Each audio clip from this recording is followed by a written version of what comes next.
what happened during the final moments of the life of Mary, Queen of Scots. On the 8th of February 1587, Mary, Queen of Scots, was led from her apartment in Fotheringhay Castle down to the Great Hall. The evening before, she had been told that she was going to be beheaded the next day.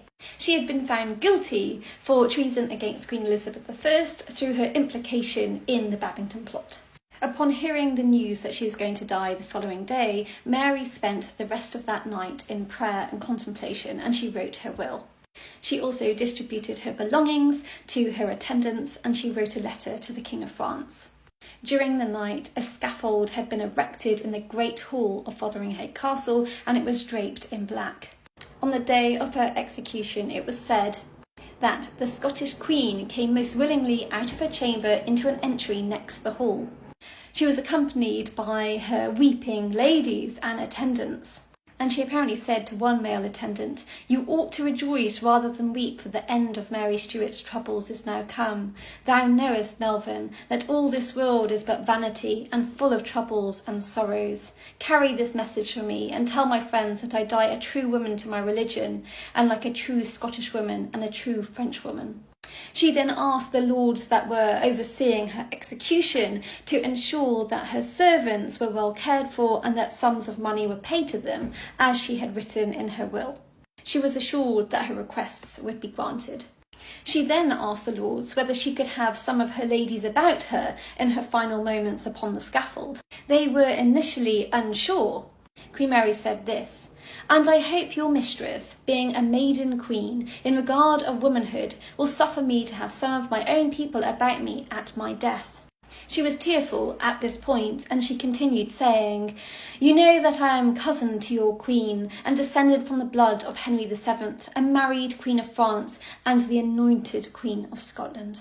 Apparently, after some consultation, her request was granted, and her ladies were allowed to accompany her. It is at this point that she then proceeded into the Great Hall, where she came face to face with the executioner and the scaffold. She apparently, with great dignity, willingly stepped up onto the scaffold. She then sat upon the stool that had been provided for her upon the scaffold.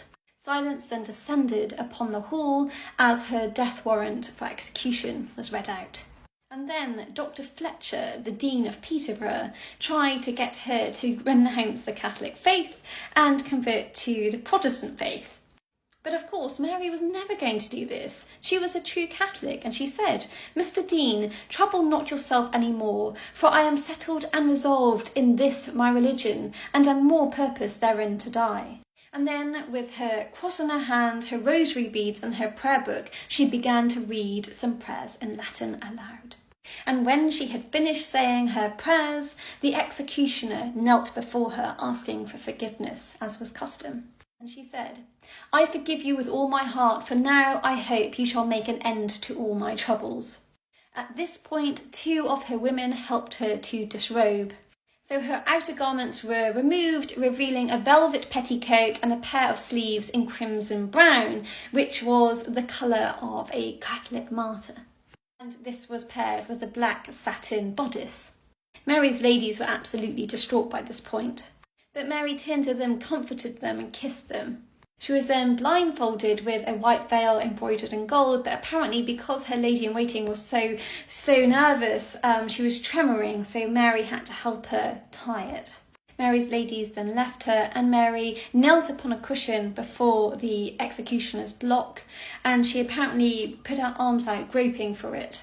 And then, with her arms outstretched, reaching for the block, she put her head upon the block, and she cried out in Latin, "Into thy hands, O Lord, I commend my spirit." Horrifically, Mary was not executed in a single blow. The first strike missed her neck and got the back of her head. She apparently, though, didn't cry out, and the executioner then quickly nearly severed her neck from her body with the second blow. But her head was still attached with some gristle or sinew, and so the execution ended up having to basically saw the last bit. The executioner then held her head aloft and cried out, "God save the Queen." And that was the ignoble end of Mary, Queen of Scots. She died at the age of 44.